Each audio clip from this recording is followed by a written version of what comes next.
Hi, my name is Sleeveless, and I'm a professional magician. Today, I'd like to take you behind the scenes at a magic show and teach you some magic you can do. What we'd like to do is learn some magic that you can do with items right around the house. Rather than going out and buying expensive magical props, we'll learn how to take ordinary household items and turn them into miracles you can perform. So come with me as we take a magic journey to the magical workshop.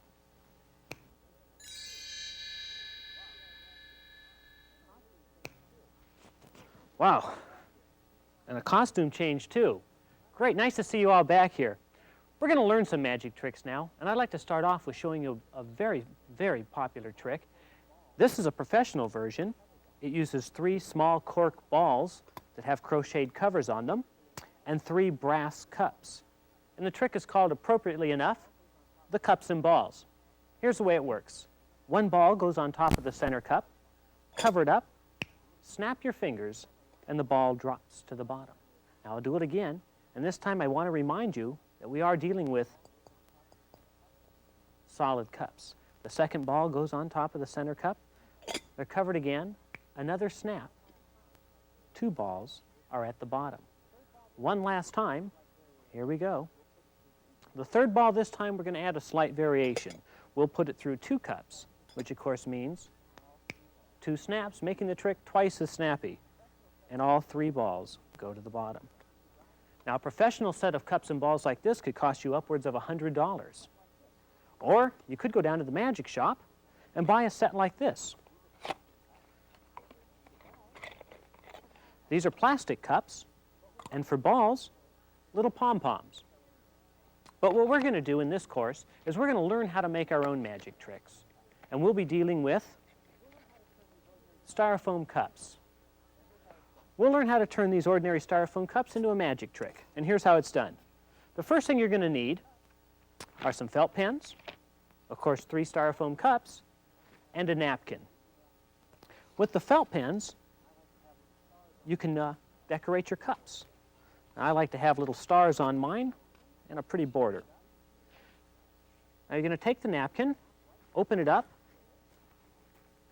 tear it in half, right down that first fold, open up each additional side of the napkin and tear it in half, and with the other side. Now this gives us 4 pieces of a napkin, and if you fold the corners in, just like this, you'll end up with a nice little ball. Fold it up nice and tight so they don't unfold on you.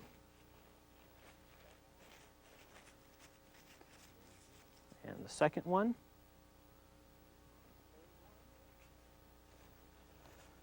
And the third one.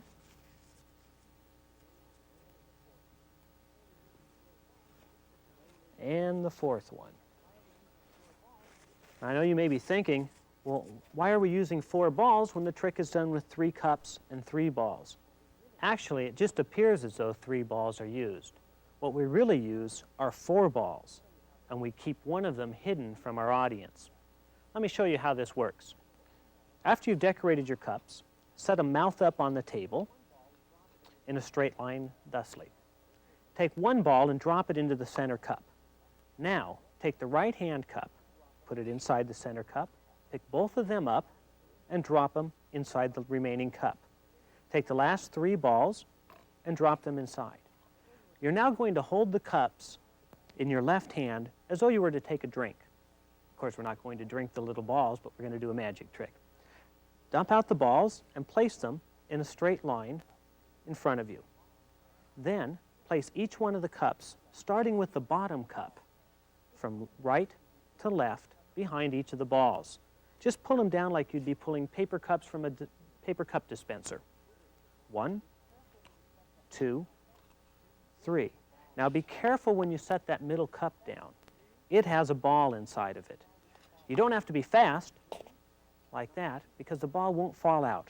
If you're smooth and not too slow, nobody will see it.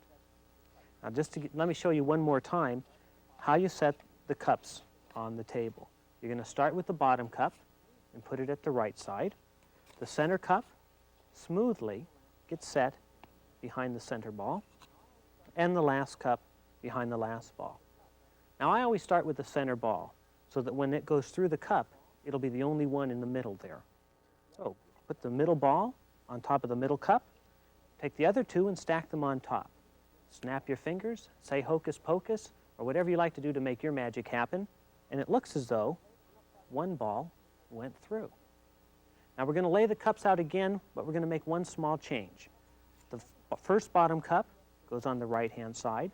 The second cup, with the extra ball, will now cover the center ball.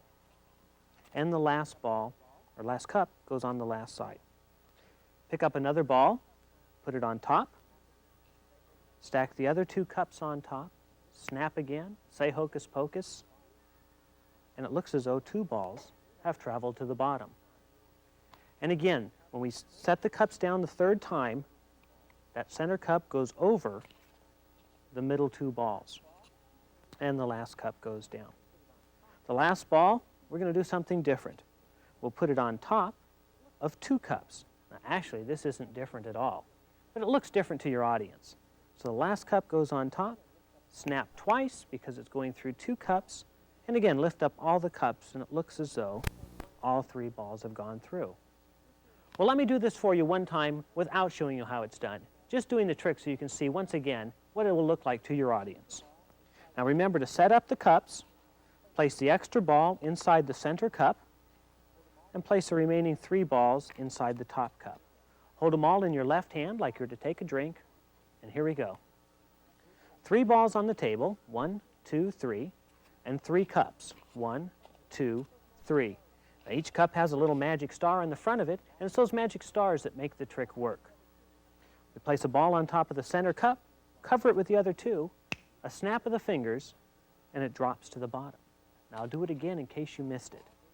We lay down the cups, a second ball goes on top of the center cup, cover it up, once again a snap of the fingers, two balls on the bottom. Now the last cup, or rather the last ball, will go through the most amazing way of all. It'll actually penetrate through two cups. And to do this, of course, requires two snaps, and as you can see, all three balls are on the bottom. Well, that's the cups and balls in its simplest version. If you're really interested in that trick, you might want to go to the library and see if you can find a book on magic. It could show you a lot of different sleight of hand techniques to doing this trick, the cups and balls.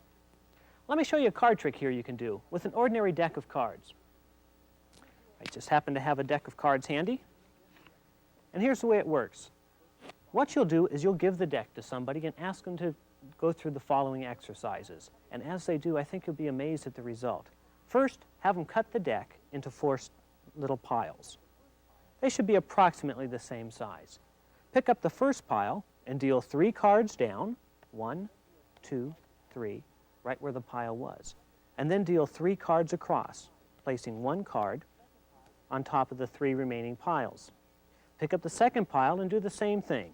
3 down, and again 3 across, placing 1 card on each of the remaining piles. You do the same thing with the third one.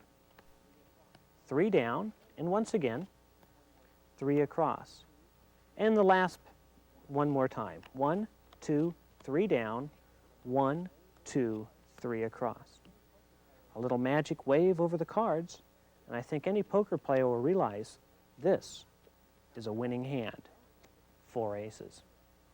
Now it looks like magic, but actually it's a very simple trick. What's required is that you set up the deck ahead of time without your audience knowing.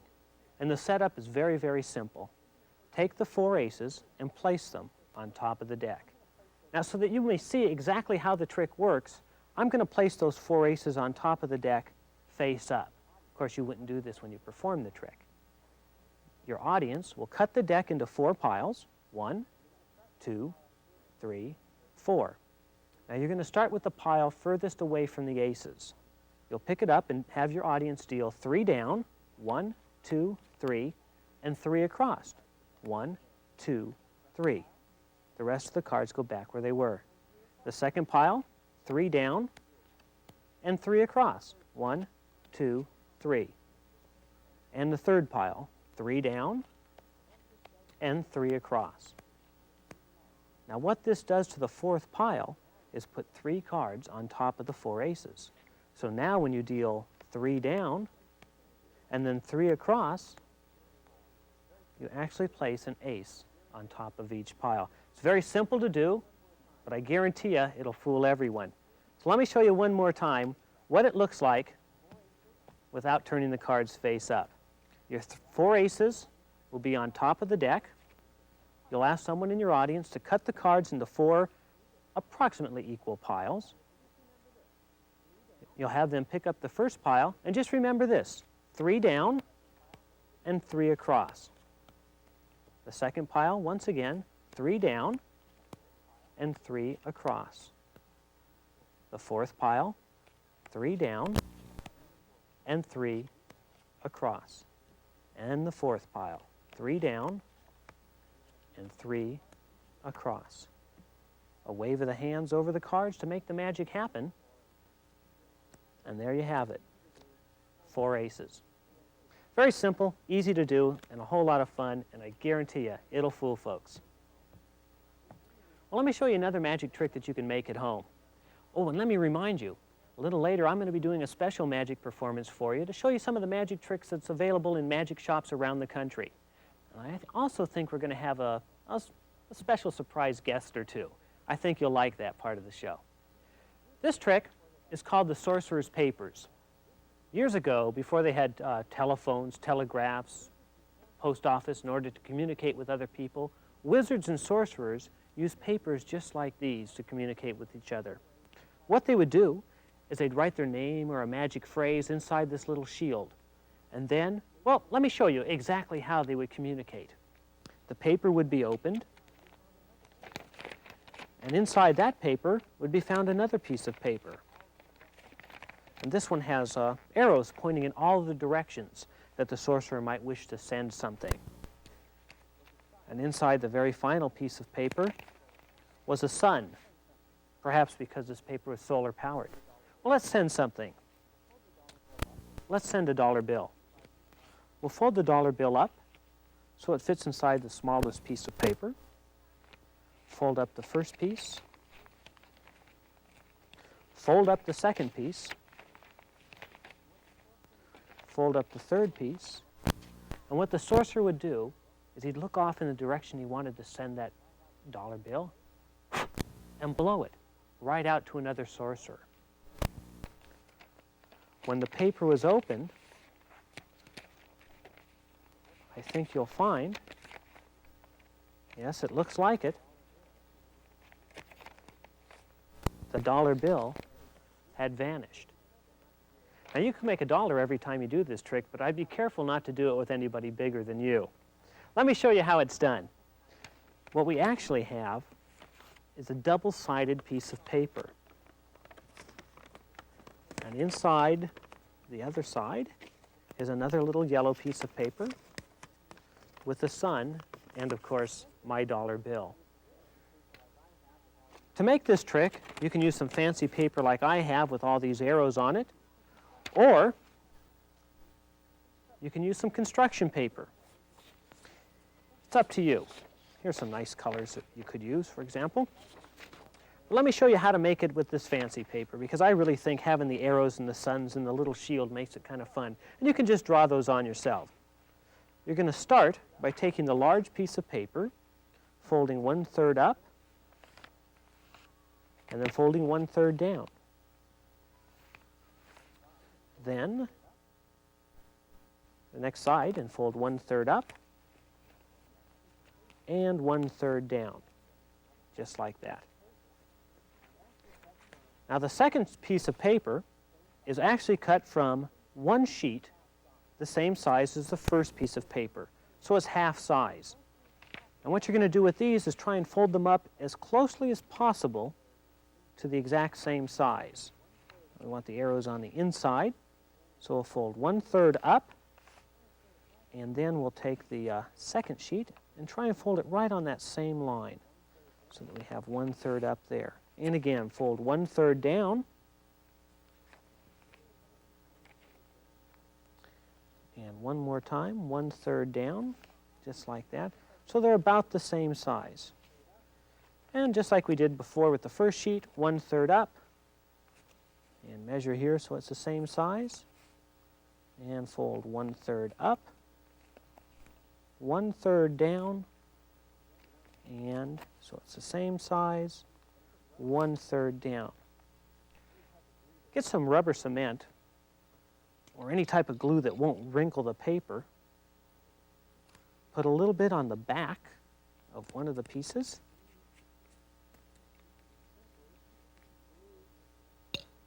And simply glue those two pieces together, making sure to match those edges up as closely as you can so you won't see one side of the paper sticking out when the other side is opened up, just like that. Next, we'll take our final two pieces of paper, and these are cut from a half of a sheet of a piece of paper the size of our big piece. And we're going to do the same thing that we did before. Fold 1/3 up and measure it so it's pretty much in the same place. And fold 1/3 up, and then 1/3 down on the first sheet, and once again 1/3 down on the second sheet. Turn the papers, fold 1/3 up, and one more time, 1/3 up, and the next one 1/3 down, and the last one 1/3 down. Now what you need to do is assemble all of these into a magic trick. And let me show you how to do that. You'll take the first small piece of paper and put it right in the center of just 1/2 of the middle-sized paper. And fold it up and fold it over, 1/3, 1/3, 1/3, 1/3. But don't fold the bottom sheet. Turn the whole paper over and place the next small piece in the center, fold it up, and fold the middle-sized sheet up so it looks like that. The whole bundle is put in the center of the largest sheet of paper, and it's folded up so that the design is on the outside. And here's what you do when you do the trick. You'll talk about sorcerers and wizards and how they used to communicate with each other. Open up the paper. Now, as you open up this last fold, make sure that you hold this new piece of paper flat. So if it pops up like this or something, they may see it's double-sided. Open it up, remembering again to hold it flat so they don't see that folded paper on the back. And then finally, open up the last piece of paper. Then take a dollar bill, a coin, a button, whatever you want to put in there. Fold everything up. And again, as you're folding, make sure that you keep that paper nice and flat so that you don't see the folded section on the back. And then blow off into space as though you were sending a message to the other wizard. And here's where you do the secret little magic move that makes the trick possible. When you open up the last fold, you simply take that middle sheet of paper and turn it over. Now that puts the empty side up, and when you open it up,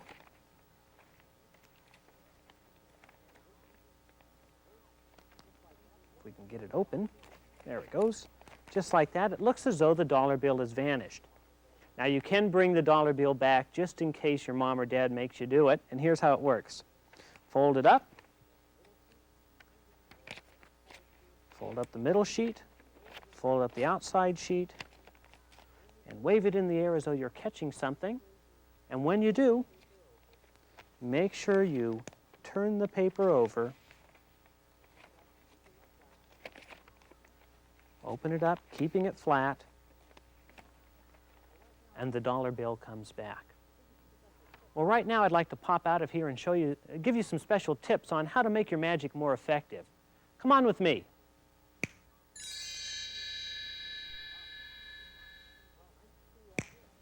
Wow. Well, nice to see you all here. Right now I'm going to give you some valuable tips on how to make your magic show a little better than anybody else's. 3 things. You've probably heard of the 3 R's of education: reading, writing, and arithmetic. Well, in magic, we have the 3 P's: practice, patter, and performance. Now, practice is what you do when nobody's around. You do that by yourself in front of a mirror so you can see what the trick will look like when other people are watching you. That way you'll also see the weaknesses. And if you're showing them how the trick is done, well, you'll know because you'll see it in the mirror. So remember, practice in front of the mirror so you'll know exactly how to do the trick. The second P is patter. Patter is, simply put, what you say when you do the trick. Now, patter can be anything from simply telling them what you're doing to writing a fanciful story, or maybe even having a little bit of poetry. Let me give you an example of how patter will make or break a trick. Here we have a pencil.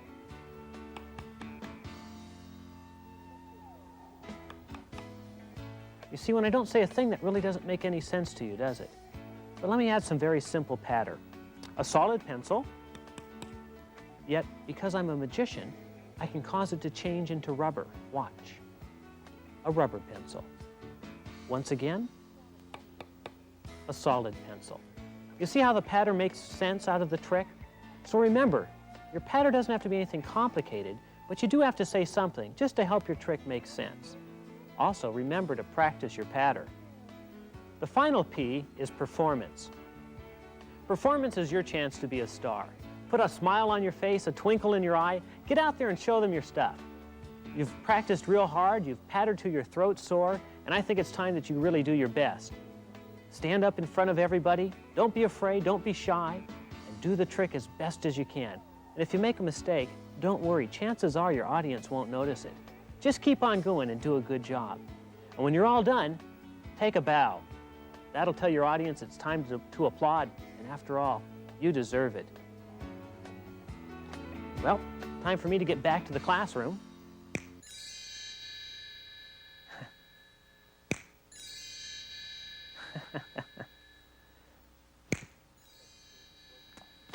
I don't know. Just doesn't seem to be working today. I've got to get that snap fixed. After all, I won't be able to do that magic show later on if I can't get it working. Let me show you something with the ring and the pencil we had just a moment ago. We're going to place the ring down on the pencil. And I want you to watch real closely as though a magnetic, magical force lifts the ring and drops it back down again. Brings it up and drops it down. And all the way up to the tips of my fingers. Now, this is a very simple magic trick, but I think it really looks like magic. And here's how it's done. Attached to the eraser of the pencil is a thread. Now, I chose a gray thread so that it'll match my sweater. Of course, you'll use a spool of thread that matches the clothing you're wearing. Let me show you what you're going to do. Now, you could use perhaps one of these fancy kind of pencils to make it look even more magical, or you could use just a simple pencil. At any rate, what you want to do is take an X-Acto knife, and if you're not familiar with using tools like this, please have someone help you because they're very sharp. And we're going to come right down here and cut a slit in the end of the eraser. And you can see how I've done that here, just like that. Now, don't open that slit up, don't make it too big or too wide, because what you need to do next is slip the end of a length of thread right into that hole, and then pull it back. So just the tip of the thread is poking out. Next, and this is the really sneaky part, you're going to tape the end of the thread to the back edge of your table. Just like that. Now, when the ring is dropped over the pencil and the thread, and you move your hand away from your body, away from the edge of the table, you cause that ring to go up and down. Now, of course, this can be done with a borrowed ring. The only thing is, make sure your audience isn't too close, or they'll see the thread. And also, make sure that the ring isn't too heavy. By the way, if you happen to like soda pop, here's something fun you can do with the pencil as well. I'm going to let the thread out just a little bit so we have a little more room here. Tape it back on the edge of the table. And now we'll drop the pencil, eraser end down, into the bottle. Again, wave your fingers over there, snap them, say hocus pocus, whatever your magic is. Now, believe it or not, the pencil rises as if by magic right out of the bottle. And again, to do this, it's very simple. As you move the bottle away from the edge of the table, away from your body, that causes the thread to pull the pencil right up and out. Looks like magic, very, very simple to do. A pencil and a piece of thread. Next, I'd like to teach you a magic trick that, well, a lot of times gets people a little nervous. What we're going to do is use an envelope, like this one, seal it, take a pair of scissors, and just remove the ends of the envelope so that what we make is like a little tunnel. We're then going to take a dollar bill, slip it right into the middle of the envelope, fold the envelope in half, and then open it up and cut right on the fold line. This is usually the place where most people get nervous. They think their dollar bill has been cut in half. Sort of like cutting a lady in half. But remember, this is magic. And because it is, we can magically restore the bill.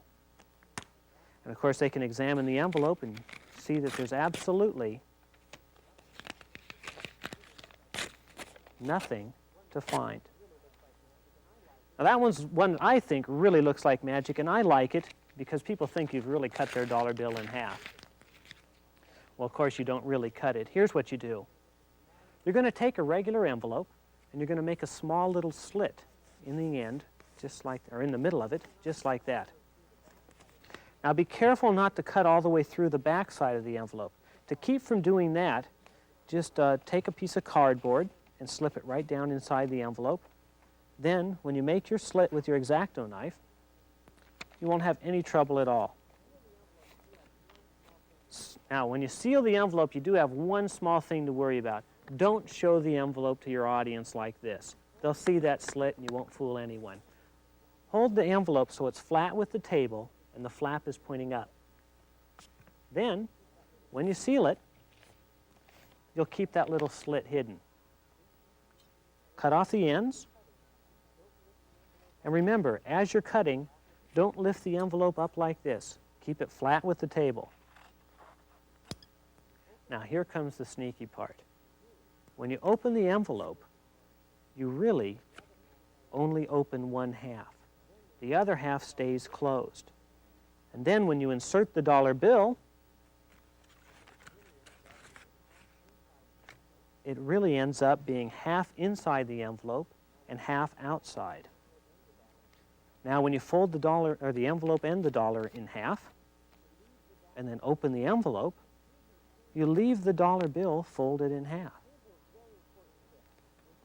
Now here's a very important tip. When cutting, don't cut right on the fold line, or you're liable to actually cut the dollar bill. Instead, cut a little bit over onto the empty side of the envelope, just a fraction of an inch. Show your audience how you've cut the dollar in half. And of course, at this point, they're usually a little bit concerned. Bring the two ends together, the two cut ends, and close them, like closing a book. Now, when you open the dollar bill, or open the envelope and the dollar bill, you straighten out the dollar bill. Of course, the back's to the audience, and you pull off one, the empty side, and then this one can actually be removed right from the center. And just to destroy any possible evidence, tear open your envelopes. Oh, one last little tip on this trick. These security envelopes, the ones with the blue ink on the inside, they work real well for this trick because you can't tell where the dollar bill is. So let me show it to you one more time. Let me grab another envelope here. Insert my little piece of cardboard. Make a slit. Being careful not to cut myself. Pull out the cardboard. Let's clean up these scraps. And I'll show you one more time exactly what the trick looks like. Remember, the envelope will be face down on the table so that the slit side is touching the tabletop. You'll borrow a dollar bill, and here we go. The envelope is sealed, keeping the slit away from the face of your audience. Cut off the ends.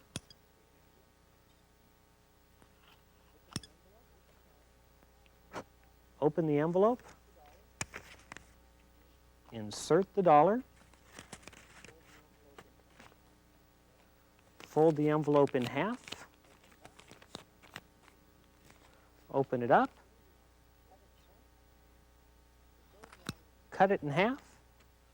Show the audience both halves. Put them together, and when you open it up, the dollar bill has magically restored. Just like that. Well, I hope you like that one. As long as you got a dollar on the table, let me show you a magic trick that'll make you a dollar every time you do it. It's an old gambling swindle, only we're going to cheat at it. It's called the 3-card Monte. What we use are 3 cards. 1, 2, 3. I want to show you these cards. We have 2 aces and the Queen of Spades. Now the idea is to keep your eye on the Queen of Spades. She's the money card. We're going to lay down the cards, the first ace, the queen, and the second ace. Now all you have to do is find the queen and you'll win a dollar. But if you guess wrong, you lose a dollar. To make it simple for you, I'd like to show you right now both aces. Now if I were to ask you to guess where's the queen, I'm sure you'd all say it's the one on the table. But I'd like to show you that's not the case. That's a joker. And you'll make a dollar every time you do the trick. Well, let me show you how it's done. What we actually have is attached to the face of one of the aces a little flap that looks like a queen. Here's how we make it. Take a deck of cards, preferably an old deck, one that you don't have to worry about cutting up the cards. Remove 2 cards that are the same, like the 2 red 2s, and then use a contrasting card. I like the King of Spades here, and of course a joker. If you don't have a joker, you could use any other card. Next, take a pair of scissors and cut a little flap, just a small triangle, that has the index corner of one of the 2 corners on the king. You can throw this piece away. Take a piece of tape.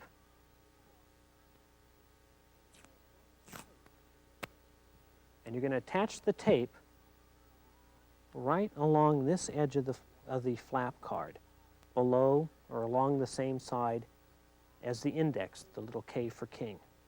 Then fold the tape back, just like that, so the sticky side's on the outside, and stick it right on the face of one of the 2s. It really doesn't matter which one. The only thing that's important is when you stick it on there, don't have it showing from the back. That won't fool anybody.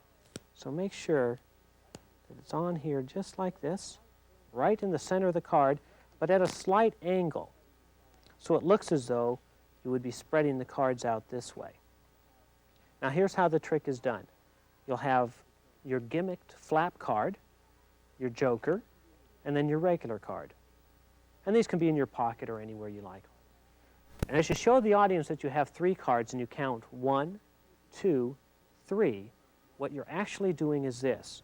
You count 1, the flap card, and when you count 2, you place the joker right underneath that little flap, lining up both these edges so it looks like you have a card that's sort of half king, half joker.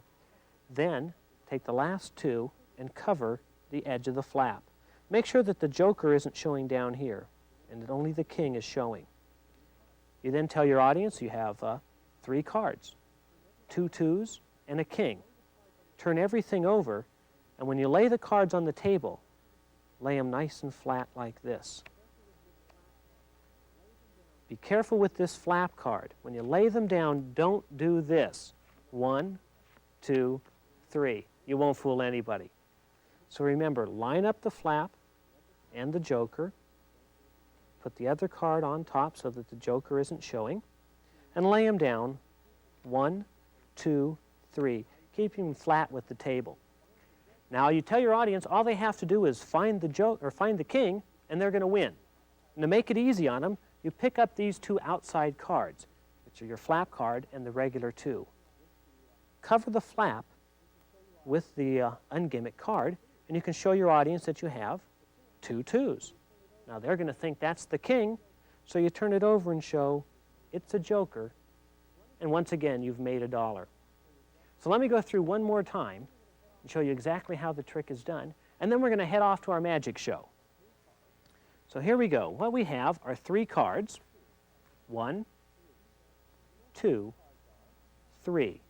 And those 3 cards are the 2 red 2s and the king of spades. Now all you have to do is keep your eye on the king of spades and you'll win $1. But if you're wrong, you'll lose $1. I'm going to show you. These are the 2 red 2s and ask you what card is that. Now naturally everyone will say, that's the king. Show them they're wrong. It's not the king, it's the joker. And you'll make $1 every time you do the trick. Well, you've just learned 6 very good magic tricks. I hope you enjoyed trying them on your friends as much as I did teaching them to you. But I promised you a magic show, and I think right now it's time to deliver. I hope you have fun watching the show. Let's give it a try. I hope this snap works. Well, nice that you could all join us back here for a magic show. We've got some very special magic planned, and I know you're going to enjoy it. So let's get right into our first trick. This first trick takes place with a pitcher of milk and a cone made out of construction paper. Don't try this one at home. There we go. Now the real trick is not in keeping the milk from spilling out of the cone, but rather in causing the milk to vanish. For my next trick, I have something very special for you, and it seems to be missing. Just a second. Oh, here it is. This is what we call a now and later banana. You can eat some now, or you can save some for later just by using the zippers. But I like it best because it's a rather silly way to start a rope trick. Now, undoubtedly, you've seen the magic trick where a magician takes a piece of rope and cuts it in half and causes those 2 separate pieces of rope to join back together, forming one long length. Well, I'd like to take that trick one step further, and instead of cutting the rope into one place, rather cut it into 2 places. I have right here, perhaps the world's largest pair of scissors. Now watch as we cut once, twice, and believe it or not, the rope is almost as long now as it was at the beginning. Well, I know it was a little tricky thing to do. Actually, if I'd have been cutting it right here, that would have presented a problem, because then we really cut the rope. Well, at least I didn't cut it down here at the bottom, because if I'd have cut it down at the bottom, we'd have had a big problem there. Sort of like this. We'd have ended up with 1, 2, 3 pieces of rope. Well, that was the trick I had promised you at the beginning, so let's do it. To change 3 separate pieces of rope back into one long length, all you need to do is bring the 3 ends from the bottom up to the top, snap your fingers 2 times, and believe it or not, those 3 separate pieces of rope change back into 3 different lengths of rope. We now have a short rope, a little bit longer rope, and a very long rope. Or as they say in the nursery rhymes, a papa rope, a mama rope, and an eensy-beensy teeny tiny little baby rope. Well, the idea was to have 3 equal pieces of rope and change them back into one long length. Well, there's 2 ways to do this. One is the magical method, and the other, well, it's cheating a bit. It's called the manual method. It looks like this.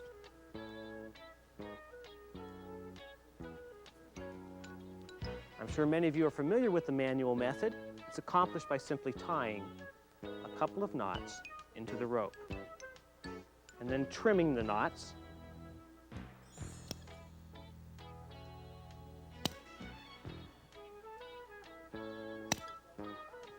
so that the rope looks as though it's almost in one piece. I guess that's a pretty big almost. Let me see if I can't try just a little bit more magic and reach in here and pull off 1, 2 knots, and by doing that, actually end up with one long length of rope. Well, right now I'd like to show you how you can make a magic trick. Well, I'd like to pretend to show you how to make a magic trick, and I think you'll enjoy this one. It's a real simple trick, and what we use is a piece of cardboard just like this. Take the cardboard and put one big black dot right in the center. Then turn it over and put 4 dots on the other side. 1, 2, 3, 4. 1 dot in each corner. Then turn it over and put 3 dots on the other side in a straight line. 1, 2, 3. Double the 3 for 6. 1, 2, 3, 4, 5, 6. Now repeat that one more time. That's 1 there, 4 there, 3 there, 6 there, just like that. Any questions? Whoops. I just sort of showed you how it's done. Let me tell you, if this were to ever happen in an actual show, oh wait, this is an actual show. Well, let me show you what I do. What I would do is simply hide it under my hand like that so that you would see it very quickly that there's just 1 dot. Of course, you would know that there's really 2 and there's not 3, but 2 and not 1. Well, maybe I'll show you the other side. It might be a little less confusing. You see, this way it would look like there's 6 dots, and then this way it would look like there's 4 dots. No, wait a minute, that looks like 6 dots. Then this looks like 4. No, wait, that really looks like 6. Let me go back to the other side. This way looks like, you see, 3 dots, but they know that there's no dot here because if there was a dot there, then there really would be 3 dots, and there really is 3 dots. Well, listen, if you ever try something like this at home, do me a big favor. Stop before you get to 10 because dots, too many dots. Thank you. Well, right now, we have to pause for a brief commercial message. Now, I know a lot of you have had a lot of very serious problems in the past, and I'm going to show you how to get out of them because we have got a wash day miracle. And we're talking about the one, the only, Splash detergent. Splash, that miracle cleaner that'll get you out of every little bit of trouble you might possibly get into. Imagine this.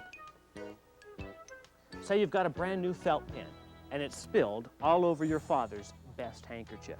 No problem for Splash, our wash day miracle. All you need to do is simply take that soiled handkerchief and toss it right into the box of Splash, using your magic wand to help you out if at all possible. But I know what you're thinking. You don't have a felt pen. You finger paint. Well, if you've been finger painting and you spilled finger paints all over your handkerchief, don't worry about it because Splash, our wash day miracle, can help you out there. Just take the splash, take the handkerchief, take the wand, and put everything into the box. But I know what you're thinking. You've got one of those icky ants that kisses you every time she sees you. And you've got lipstick all over your handkerchief. Well, don't worry about it because Splash, our wash day miracle, can help you out there. Just take the handkerchief, take the wand, and put it all inside the box. Because Splash is a miracle modern product. Take the splash, close it up, give it a little shake, and believe it or not, the handkerchiefs are clean. No ink stains, no fingerprinting, and most important of all, none of those icky lipstick marks. But don't worry, Splash is not out to trick you. Believe it or not, Splash gets out all the stains. I'd like to do one last trick, and then we're going to bring out a very special guest. And this trick is one that gives you an opportunity to try and figure it out, to see if you're as good a magician as this tape hopes to make you. What we have here are a couple of the world's largest magic wands. Attached to one magic wand is a long, skinny tissel. Attached to the other magic wand, a short little tassel. A tissel and a tassel. Now here's the way the trick works. When I pull on the tassel, it becomes a tissel, and the tissel becomes a tassel. An absolutely unbelievable feat of magic. And yet, I can repeat this very trick. Watch again as the tissel becomes a tassel becomes a tissel, just like that. You know, often when I do this trick, folks will come up to me after my performance and they'll say, "Sleeveless, I know what you did. You have those strings hooked together right up here." So I always like to show them that that's not the case. As a matter of fact, there's absolutely no connection between those two strings. And yet when you pull on the tassel, it becomes a tissel, the tissel becomes a tassel, an absolutely unbelievable piece of magic. You know, occasionally they'll come up to me and they'll say, well, that's all well and fine, but can you hold the sticks a little further apart? We say further apart? No problem, let's hold them further apart. Something like this, would that be a little better? Well, that isn't quite what they had in mind. What they really wanted was for me to hold them apart like this. So let's put one of those sticks here in the pocket, hold the other in the hand. And believe it or not, when you pull on the tassel, it becomes a tassel. The tassel becomes a tassel, just like so. Now, I would like to caution you one thing. Whenever doing this trick, never pull on the tassel so fast that the tassel can't keep up. Because if you do that, you'll end up with two tassels and no tassel. And if that ever happens, do what I do. Carry the American Express tassel. Never leave home without it. You see, when you pull on the tassel, it becomes a tassel, the tassels become tassels, and that looks rather silly. Well, let me show you a real surefire magic method of getting out. Just wiggle the ear, and the tassel rises.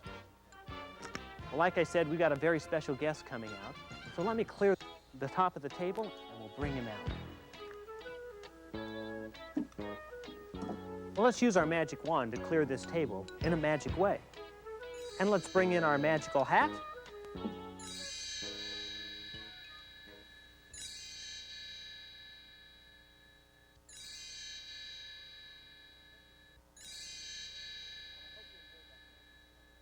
Well, I hope you enjoyed that magic show. Oh, and by the way, that last trick with the rabbits, that's trick photography. You won't be able to do that one at home. However, my little bunny Magic here and his pal Smokey want to remind you that when you're doing your own shows at home, please remember the 3 P's of magic: practice, pattern, and performance. It will make you a better magician. And also, remember, never show the same person the same trick twice. And remember, keep it a secret. That's what magic's all about. Thank you.